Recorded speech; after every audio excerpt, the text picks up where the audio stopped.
मित्रों, जैसे दिन के बाद रात होना निश्चित है, ठीक उसी प्रकार ये भी निश्चित है कि जिसने भी इस मृत्यु लोक में जन्म लिया है, उसे एक ना एक दिन मरना अवश्य ही है। अर्थात अगर पृथ्वी लोक पर कोई सबसे बड़ा सत्य है, तो वो है प्राणी की मृत्यु।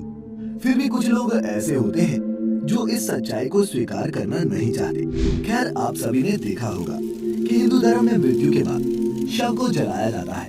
साथ ही आपने ये भी देखा होगा कि अगर किसी की मृत्यु सूर्यास्त के बाद होती है, तो उसका दाह संस्कार अगले दिन किया जाता है, रात को नहीं। ऐसे में आपने गौर किया होगा कि किसी परिवार में अगर किसी की मृत्यु शाम के बाद होती है, तो उसके शव को अकेला नहीं छोड़ा जाता।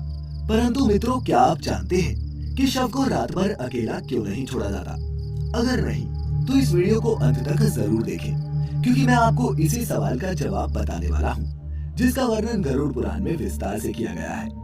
तो चलिए अब बिना किसी देरी के गरुड़ पुराण की हमारे धर्म में मृत्यु के बाद शव को अकेला क्यों नहीं छोड़ा जाता, ये बताने से पहले हम आपको ये बता देते हैं कि कब कब अथवा किन परिस्थितियों में शव का अंतिम संस्कार नहीं किया जाता या फिर कुछ समय के लिए टाल दिया जाता है। मित्रों, आपको सबसे पहले बता दूं कि हिंदू धर्म में अगर किसी की मृत्यु सूर्यास्त के बाद होती है, तो उसके शव को रात भर घर पर ही रखा जाता है और अगले दिन उसका दाह संस्कार किया जाता है।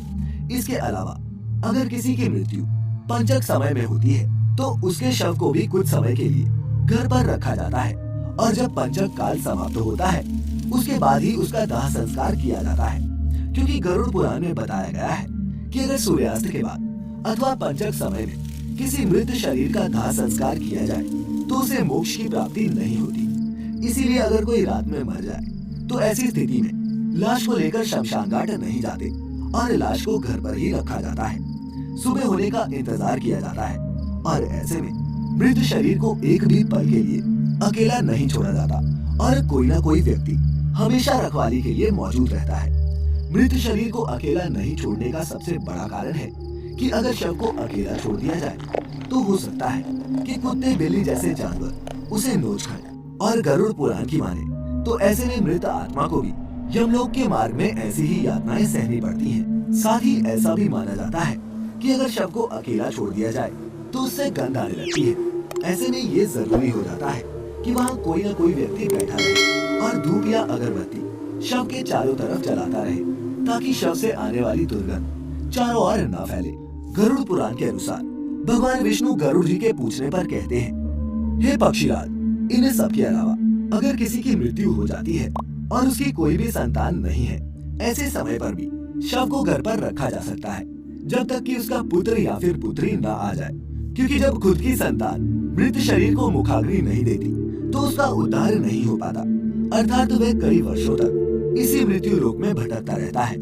इसके बाद विष्णु जी बताते हैं कि सूर्यास्त के बाद अगर किसी मृत शरीर को जला दिया जाए, अर्थात उसका अंतिम संस्कार कर दिया जाए, तो वह मृत आत्मा असुर, दानव अथवा पिशाच की योनि में जन्म लेती है, जहाँ उसे कई तरह के कष्ट सहने पड़ते हैं। और यही वजह है कि हिंदू धर्म में रात को अंतिम संस्कार करने से मना किया गया है।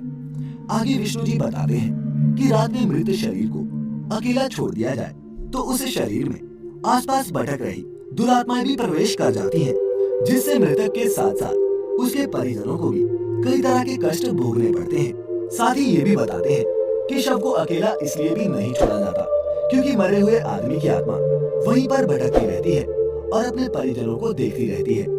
कहा जाता है कि इंसान की मौत के बाद शरीर आत्मा से खाली हो जाता है और इसी वजह से उस मृत शरीर में कोई बुरी आत्मा का साया अपना अधिकार जमा सकता है। और यही वजह है दोस्तों कि रात में शव को अकेले नहीं छोड़ा जाता और कोई ना कोई इसकी रखवाली करता रहता है। मित्रों, आप इसके बारे में क्या सोचते हैं?